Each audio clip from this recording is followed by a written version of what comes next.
All right, we're a couple minutes early. I'm just making sure everything works. I'll say this again. If I sound a little funny, it's because I've got more sinus crap happening this year. Jeez, I can't get through it. Let's make sure we got the right microphone. Looks good. Ah! All right, that looks right. And if you join in chat, we'll be starting here in about 2 minutes. If you join in chat, I will not be responding to comments till the end because I want to make sure I record all the important parts for the audio version of this podcast first. Then we'll get to you, your thoughts, your feelings, your needs, your desires, all those fun, fuzzy, warm feelings. And we'll make sure we get this up on Patreon. Hopefully today. I've got a lot going on today. It's a big busy day. Planning huge parts of my future today. So what are we gonna do about that? I don't know. It'll be crazy, it'll be cool, it'll be difficult, interesting, fun, you name it. We'll be on it. We will be on it. It'll be a hell of a time. So let me get my script ready here, and then we'll get this thing rocking and rolling. All right, Reaper's ready. I record everything in Reaper these days. You know, big news. I'm quitting. I'm quitting Adobe. We're not going to get into that today, though, unless some of you show up at the end of the comments to hang out. So yeah, I don't know how long this one will take. We'll see. That reminds me. Let's format this to double space real quick. Double space, blam. Makes it easier for me to read. All right, looks like we're ready to hop into this. So I'm gonna get Reaper going here. Welcome to Fables of Our Deconstruction, a podcast where we examine our systems and let's just start that over. Welcome to Fables of Our Deconstruction, a podcast where we examine our systems of faith and culture together as we grow as people. I'm your host, Dylan. If you like what you hear, check me out at patreon.com/Dylan. If you'd like to be on a future episode, leave me a message at 515-318-7569 or find Fables of Our Deconstruction on Anchor FM and leave me a voice message. Leave your name, otherwise I will keep you anonymous. Let's get into this. If you don't already know, I'm a millennial. I'm almost 35 years old. This means that when I was growing up, my access to the internet and what was the internet was very different from what it is now. I remember being only permitted on the dial up on Fridays and Saturdays unless there was a specific need. I spent several of those Friday nights on Napster downloading Weird Al songs and Dragon Ball Z sound bites. I was supremely cool. However, we didn't consistently have internet as I grew through my teens. Even when we did, I had few friends that had more allowance online or even just a better connection. That meant I found myself making time for the web while at those friends' houses. Depending on the friend, we'd have a variety of goals while drifting through the infantile web at the turn of the century. This would be like 2000, like literally. One friend had a similar credulity as me when it came to all things woo woo, and the early internet was a place rife with all the things strange, with or without evidence or even citation. If someone had a webcam looking for ghosts, we watched it. If someone had spells listed online, well, we downloaded them. If there was a database filled with cryptid and UFO sightings, we were on those databases all the time. The world of the weird was as real to us as God back then. In fact, as most new agey folks get, we considered it all one big garden of weird that was entangled up with God. Now, as a non believer, I think it's all more intertwined than we ever thought. To quote the great Criswell in the 1990s film Ed Wood, if you look good and speak well, people will swallow anything. These days, I'm convinced that the more ready one is to believe in something with scant evidence, something like God, the more plausible it is that a person will buy into the healing factor of crystals or unseen monsters, both of which lack as much evidence as the man in the sky. A frequent line I hear reiterated that I love from the atheist communities that I'm in is that people deserve respect, but ideas, they need to earn it. I think it's important to bring up as we dive into ideas like aliens. I'm no longer convinced of alien visitation. I think most of the propositions are preposterous, but I don't think those who hold these beliefs are stupid. The relationship I had to the early internet and the weird has never fully died off. And in 2010, I was at the height of my involvement. I finally had friends willing to prowl around cemeteries and stare at the sky, and we were doing it. I was in college. In the summer, I worked 6 a.m. to 2 p.m. at the local parks department, and I slept and I ate so I could be outside in the dark from around 9 p.m. to 2 a.m. It was a hellish time of poor sleep, but I never attributed that poor sleep to anything we would experience that summer. In fact, that summer, as we were looking for weirdness, I was reading John Keel's Mothman Prophecies for the first time and losing sleep over every noise I heard, every unusual behavior I saw, and I was generally just sinking into paranoia. But just because someone is paranoid doesn't mean they're wrong. It can mean they lack the faculties to step back and think clearly, though. I say all this to preface a true story. That summer, on Sunday, August 1st at midnight, I saw a UFO. I didn't just see a UFO, I reported a UFO. I didn't just see one object, I saw several. And it wasn't just me, there were three of us. Here's the exact text from our report. Occurred 8/1/2010, 5 minutes past midnight. Reported 8/4/2010 at 6:43 p.m. Posted 8/24/2010. Location Brandon, South Dakota. Shape Fireball. Duration 7 minutes. About 7 to 9 orange objects appeared in the sky to the east, moving northeast. Each faded out after about 7 minutes. Sunday, August 1st, 2010, at 12 a.m., while traveling west on 264th Street, just outside Brandon, South Dakota, approximately 4.4 miles, the front seat passenger noticed an orange light in the sky to the north. To fully view the light, we continued through the densely wooded area to an opening on top of a hill.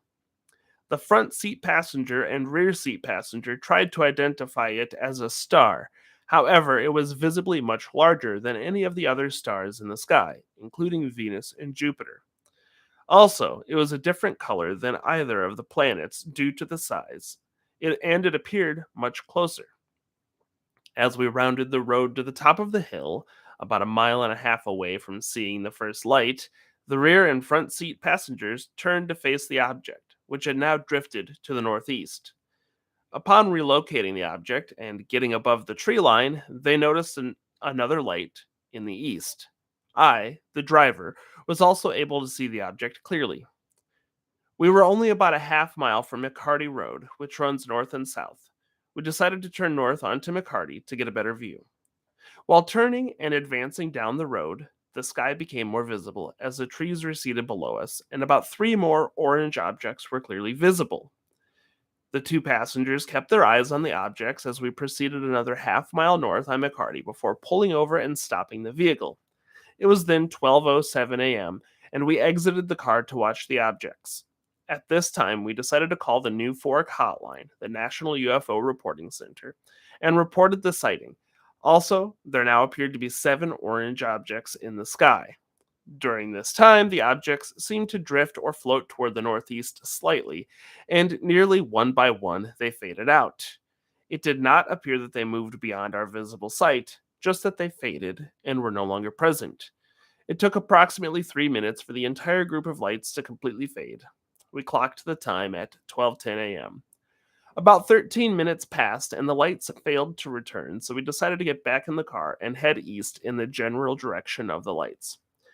We traveled into Manly, Minnesota before deciding to call it a night and turn back. Note, although many of the streetlights in this area were of similar color, what we witnessed was very clearly in the sky and above the horizon. Also, these things were moving. The next day, we phoned the National Weather Service and found that the wind direction was going south at 3 miles per hour that night and not to the northeast, the direction in which the objects were moving.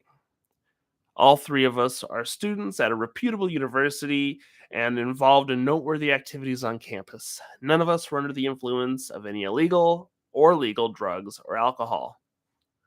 That was the complete report that I had submitted to New Fork. You can find it up there, and I'll include the link down below.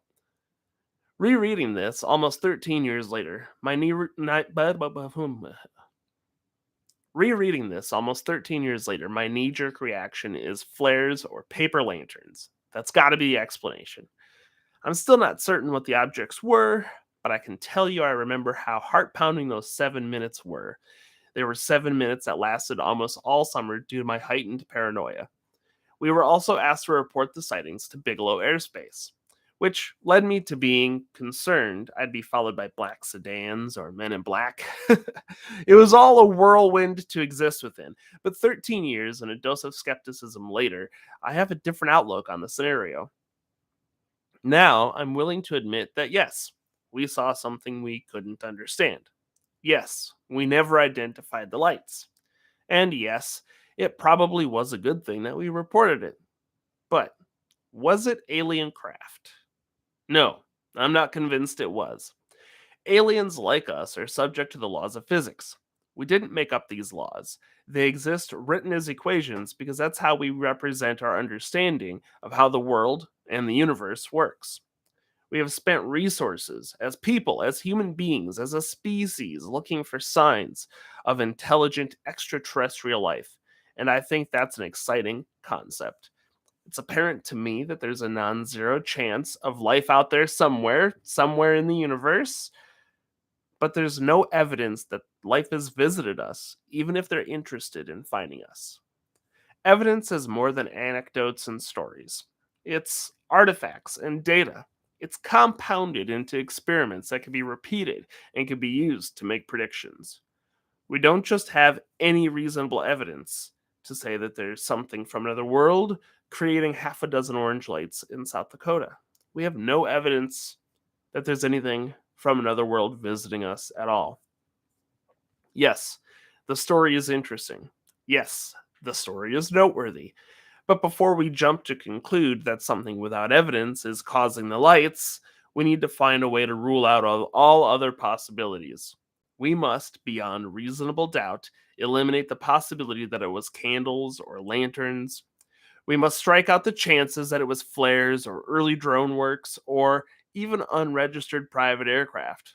Furthermore, there's unimaginable, at least to me, an unimaginable amount of testable possibilities that I can't even begin to list that would all have near infinitely higher odds than Little Green Men. But here's the thing, the whole event took place more than 12 years ago. 7 minutes, more than 12 years ago. An unusual event that was experienced by three paranormal enthusiasts, one of which was sleep deprived and hungry to see anything. Me. This event, in the grand scale of events, is minor. Digging up all the possibilities now seems futile. The best category I can fit it into is unexplained. And unexplained is a great category. The best evidence we have leads to an I don't know answer. And unless you could provide actual measurable evidence for beings from another world, aliens don't belong in the bucket of possibilities any more than gods, fairies, or flights of science fiction and fantasy.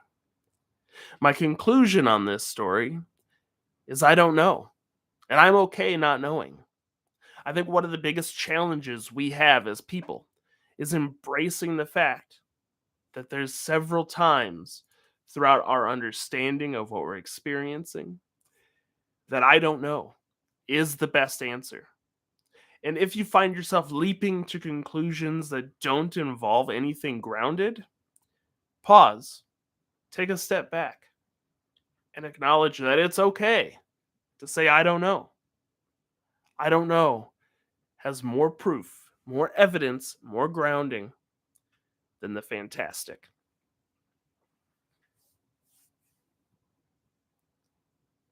So before we go today, I just want to thank all of you who've been subscribed to my newsletter over on Substack. It's growing. I've had a couple of unsubscriptions, but so far I have a huge opening rate. The people who are there are engaging and are really there, and that's a big deal for me.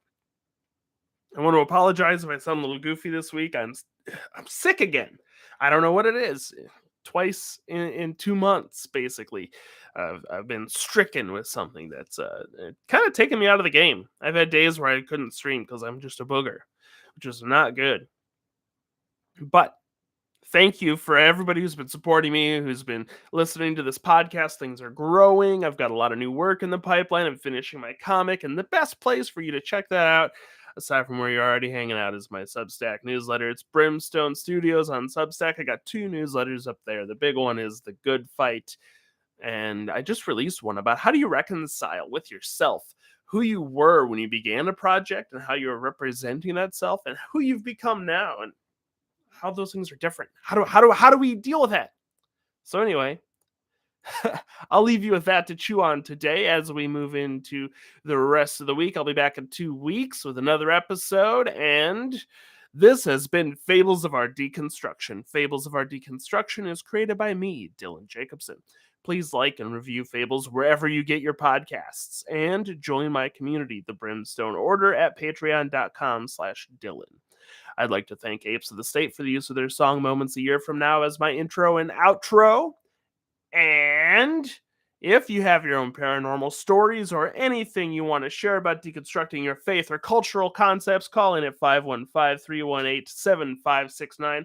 Leave me a message. I'd be happy to have you on. And if you want to hop onto a stream with me and we co-host an entire podcast, I'm into that. Let's talk. And remember, you're never alone. We are in this together. Whew. A little bit longer than last time. I'm trying to keep these within like 20-ish minutes. I think that's like the right amount of time for me right now. If we get a lot of user content, we'll do more. I don't see anybody hanging out in chat, which is perfectly fine with me. So I'm gonna hop out of here. I've got a call in about a half hour that I gotta take. So that'll be great. I'll see you later. Have a great rest of your week. Bye bye.